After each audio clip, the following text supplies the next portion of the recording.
Ya, saudara, kita segera bahas pentingnya evaluasi pembelajaran tatap muka atau PTM 100% yang diterapkan di beberapa provinsi di Indonesia ketika kasus COVID-19 meningkat di negara kita. Para narasumber pagi hari ini hadir secara daring Ketua Komisi 10 DPR RI, Saiful Huda, Komisioner KPAI, Komisi Perlindungan Anak Indonesia, Retno Listiarti, dan epidemiolog dari Universitas Indonesia, Tri Yunis Miko Wahyono. Mas Miko, Mbak Retno, Mas Saiful, selamat pagi, salam sehat untuk kita semua. Selamat pagi, Mas Bayu. Ya, Mas Saiful pasti sudah dengar juga ada beberapa lembaga profesi, epidemiolog, semua juga meminta segera ada evaluasi mengenai PTM ini berkaitan dengan kasus COVID-19 yang naik, varian Omikron yang diduga yang begitu cepat ini, yang terjadi sekarang di belakangan hari ini di Indonesia. Mas Saiful, akan seperti apa ini kemudian ditanggapi oleh DPR, terutama di Komisi 10, Mas Saiful? Ya, terima kasih Mas. Kalau kita merujuk di dalam SKP 4 ini, memang kewenangan Pemda hari ini relatif dipangkas. Artinya pemerintah pusat sangat berharap Pemda di SKP itu mengambil inisiatif yang sifatnya tidak membuka PTM 100%. Dalam suasana itu artinya pemerintah pusat melalui Kemdikbud mengambil inisiatif untuk lebih cepat merespon situasi yang ada di lapangan.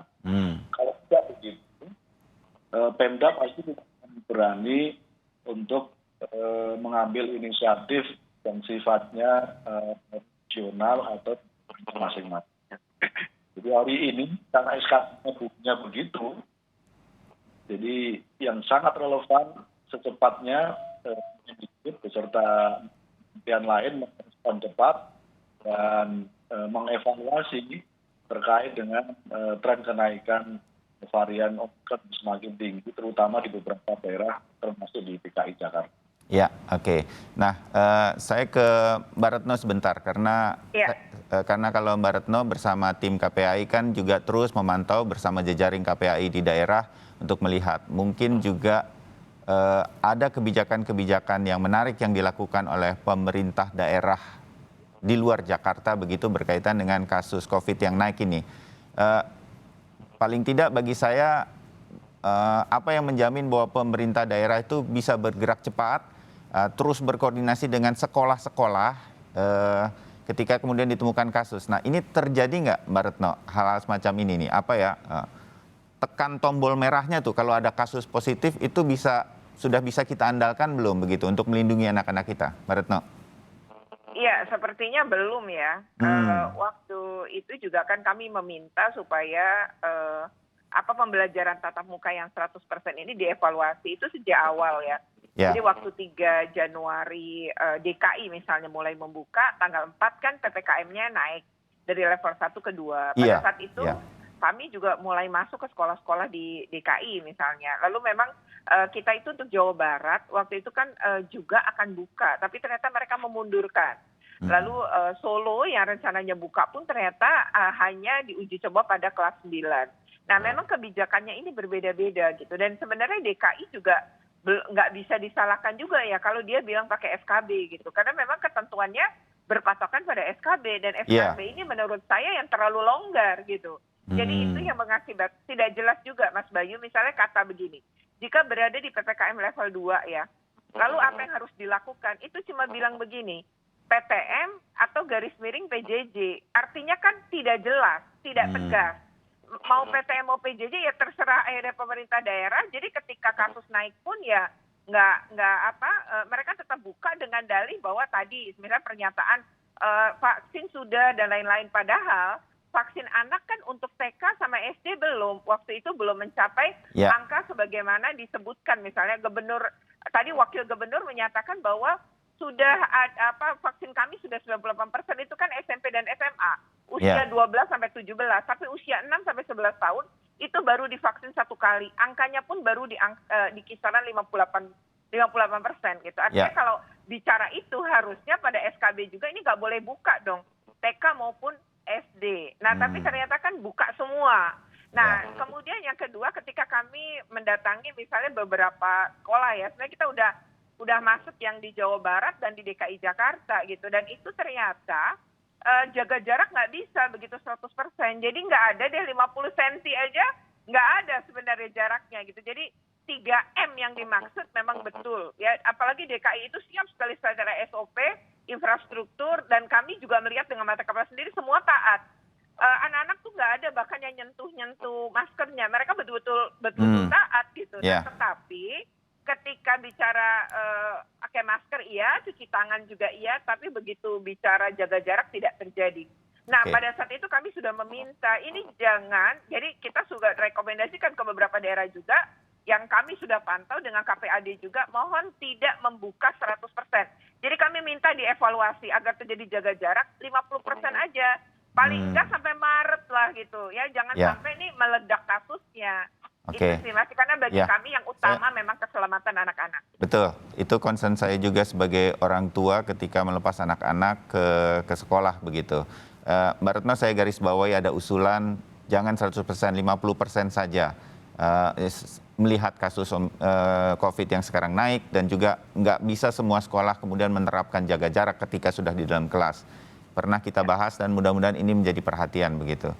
Mas Miko, dengan situasi seperti sekarang ini, saya yakin ini desakan kan sudah desakan dalam artian untuklah segera mengevaluasi. Bukan kalau kasusnya seperti saat ini nih dengan naik yang begitu cepat begitu. Saya yakin Anda juga melihat tingkat okupansi di rumah sakit.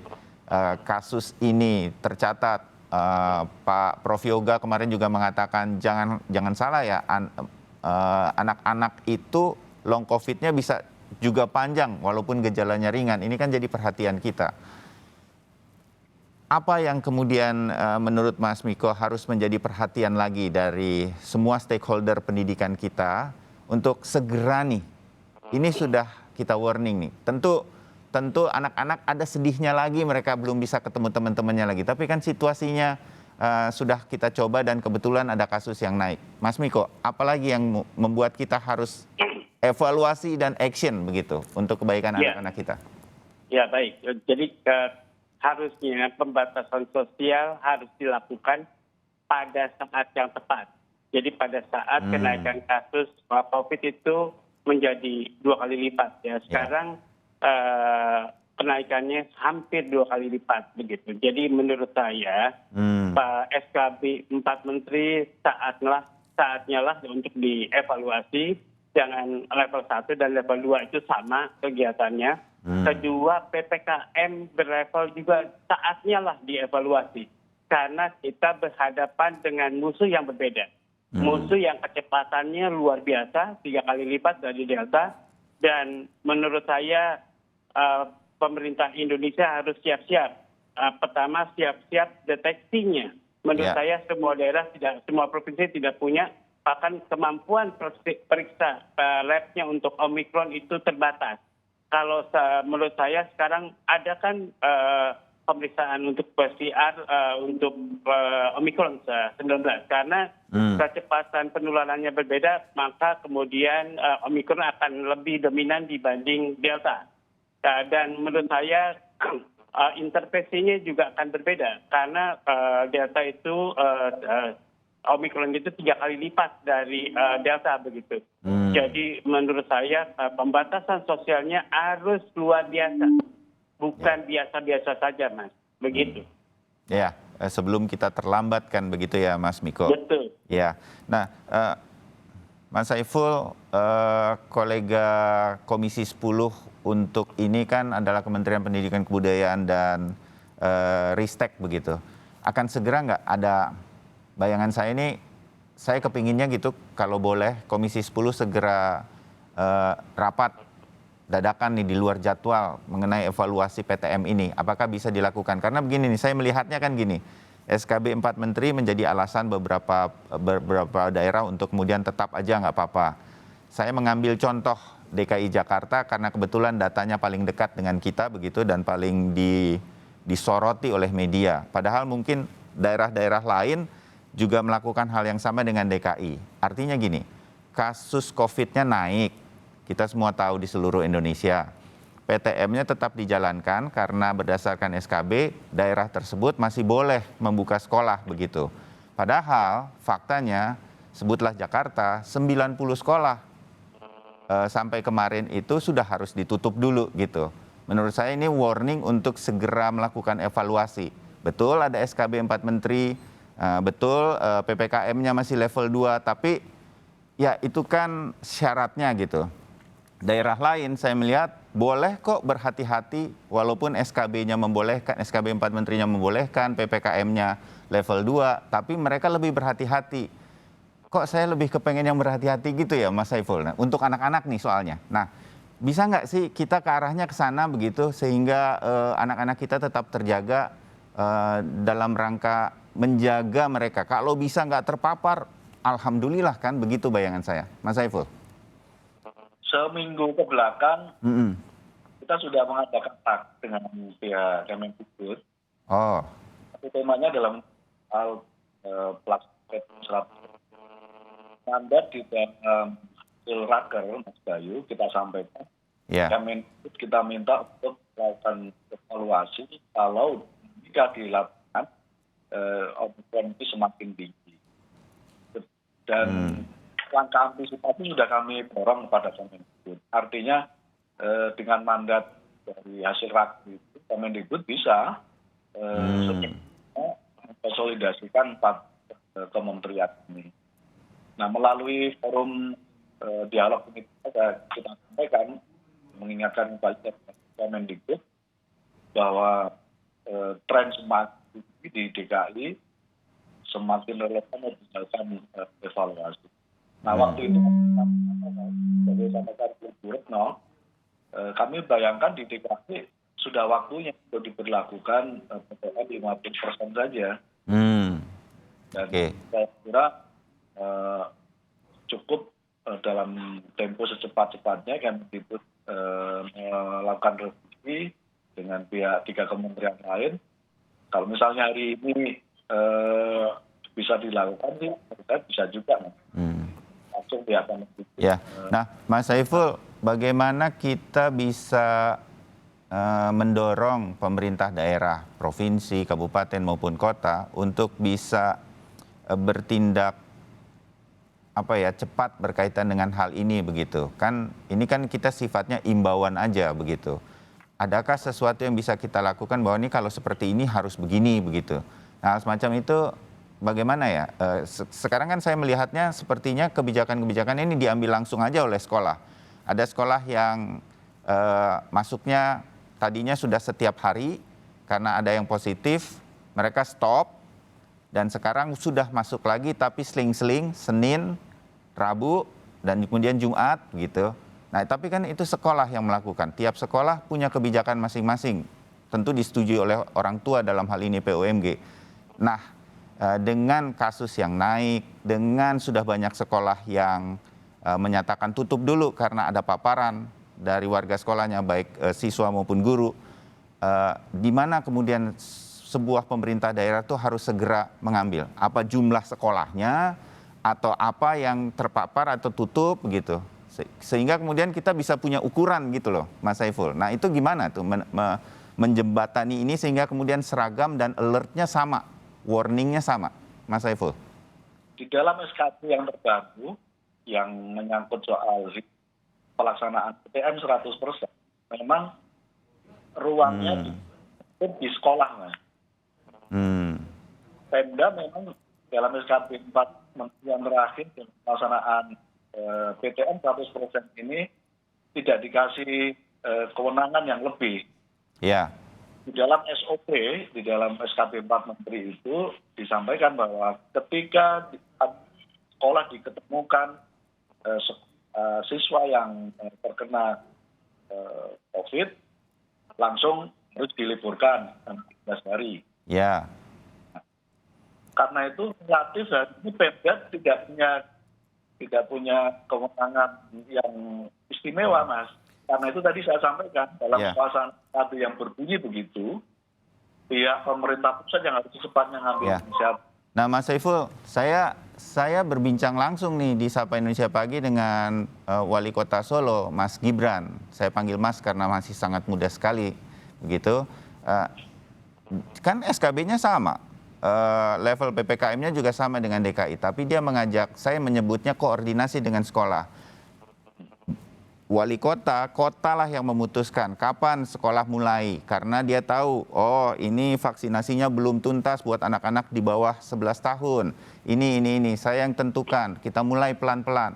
Dia bisa drive, menurut saya ini contoh yang baik begitu, dari sisi saya pribadi.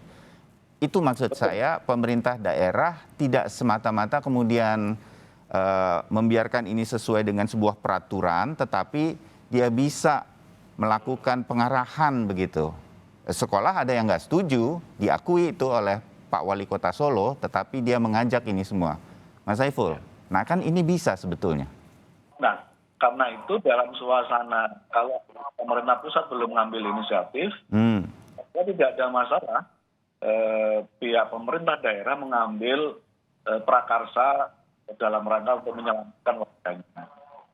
Nah, ini jadi saya setuju Mas. Jadi apapun dalam suasana krisis darurat semacam ini, saya setuju Pemda walaupun dalam SKB ini tidak di ruang lebih istimewa. Ya. Saya kira saya setuju kalau nunggu terlalu lama dari pemerintah pusat, saya kira perlu ada prakarsa mengkoordinasikan, jelaskan, mengambil keputusan yang sifatnya lokal. Ya. Koordinasi dengan sekolah-sekolah yang dikasih mandat penuh dalam SKB yang terakhir ini.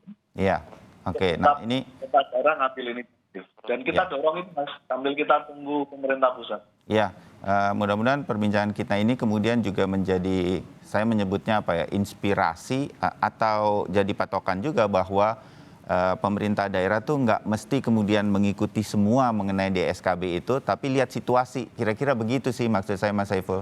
Mbak Retno mungkin ya. Mudah-mudahan ya kita setuju. Mbak Retno mungkin punya catatan-catatan lain dari apa yang berkali-kali kita bicarakan ini mengenai keselamatan anak-anak kita di tengah pandemi yang masih berlangsung, utamanya untuk evaluasi PTM 100% di seluruh daerah ya di Indonesia. Mbak Retno. Ya, yang pertama memang kami mendorong 3T itu dikuatkan dan itu harus rutin dengan 20% minimal warga sekolah secara keseluruhan. Artinya pemerintah daerah yang memang ingin sekolahnya buka 100%, mereka juga harus nyiapin APBD-nya untuk siap membiayai 3T gitu. Itu pertama ya. Jadi guru, murid secara acak 20% gitu, biasa pakai nomor urut. Misalnya kalau ada 36 siswa berarti 12 gitu ya.